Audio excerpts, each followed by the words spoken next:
Assalamualaikum warahmatullahi wabarakatuh. Bertemu lagi bersama saya Iis Irmawati, mahasiswa Pasca Sarjana Untirta Pendidikan Matematika. Pada video kali ini kita akan membahas tentang teori Brownell pada pembelajaran matematika. Silakan disimak sampai selesai ya.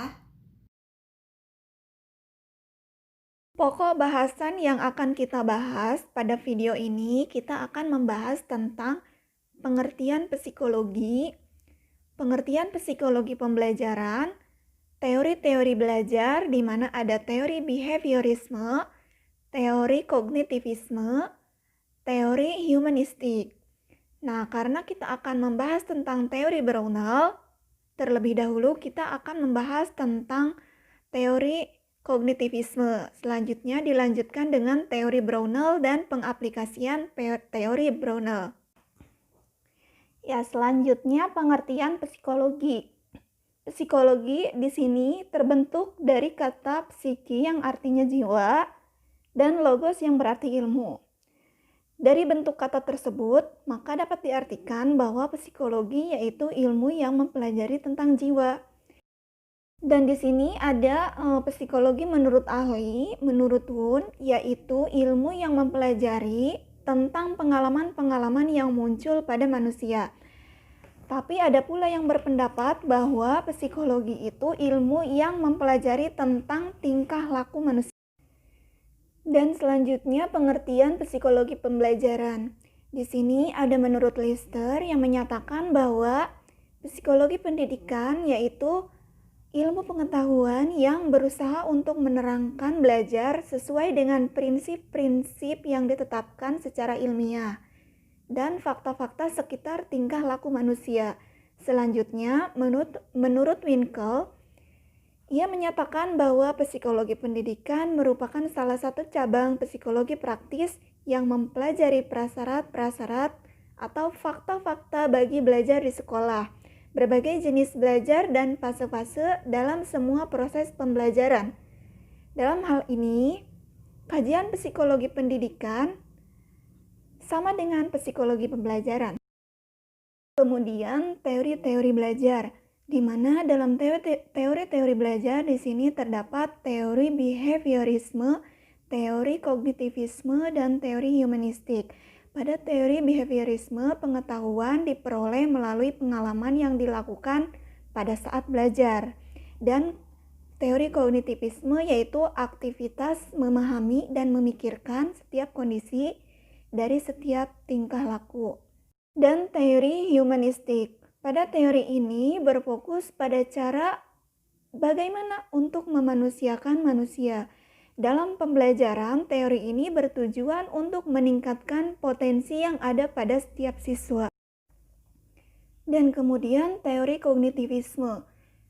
Teori kognitif merupakan salah satu cabang ilmu psikologi yang mempelajari proses mental dan pada umumnya membahas mengenai bagaimana cara melihat, berpikir, daya ingat, dan belajar dari seseorang.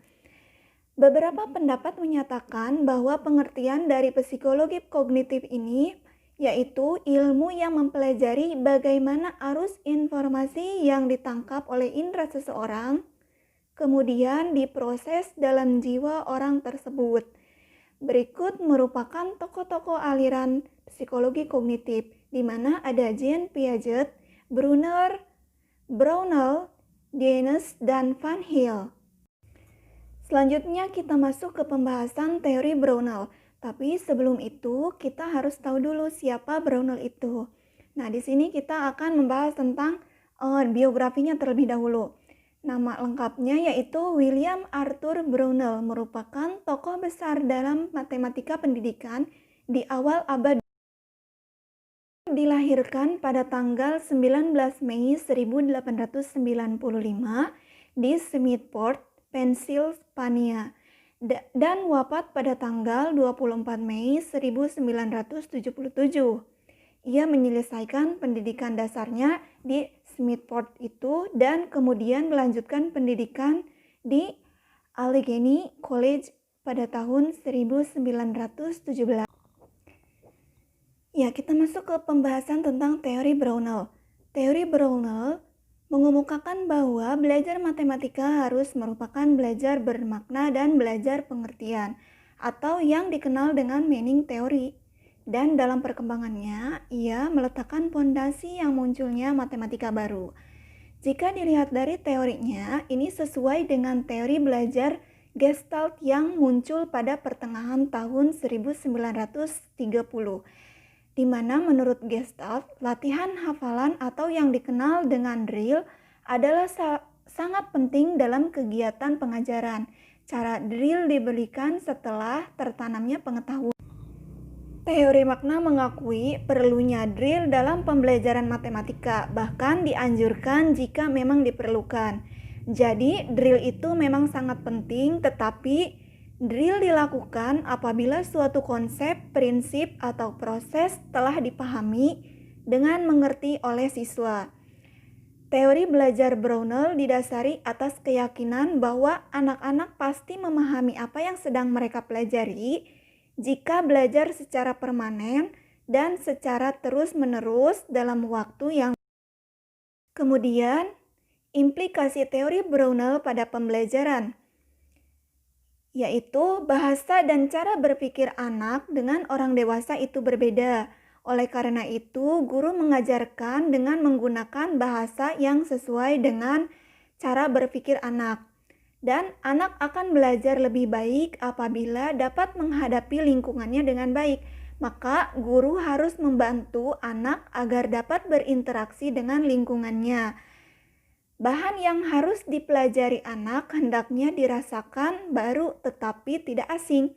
Kemudian berikan peluang agar anak belajar sesuai dengan tahap perkembangannya. Aplikasi teori belajar Brownell dalam pembelajaran matematika, yaitu salah satu cara bagi anak-anak untuk mengembangkan pemahaman tentang matematika adalah dengan menggunakan benda-benda tertentu ketika mereka mempelajari konsep matematika. Sebagai contoh, pada saat anak-anak baru pertama kali diperkenalkan dengan konsep membilang, mereka akan lebih mudah memahami konsep itu jika mereka menggunakan benda-benda konkret yang mereka kenal, seperti mangga, kelereng, bola, atau sepeda. Dan pengaplikasian lain dalam pembelajaran matematika, karena teori Brownell itu mengacu pada pemahaman dan pengingat. Dalam mengingat, di sini ada contoh dalam menghafal dan pengertiannya. Di sini ada siswa belajar dengan menghafal. Yang pertama yaitu 3 ditambah 6 itu 9. Jadi kalau misalnya gurunya sering mengajarkan penjumlahan secara berulang, penjumlahan itu, maka secara otomatis siswa akan ingat dan hafal apa yang gurunya lakukan.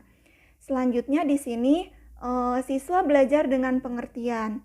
Ada 15 ditambah 11 itu akan sama dengan 10 ditambah 5, kemudian ditambah lagi 10 ditambah 1. Dan ini merupakan daftar pustaka atau sumber-sumber dari makalah yang telah saya buat. Mungkin ini pemaparan presentasi saya. Mohon maaf apabila terdapat banyak kesalahan. Saya menunggu kritikan dari teman-teman semua. Mohon masukannya dan kritikan yang membangun. Terima kasih. Wassalamualaikum warahmatullahi wabarakatuh.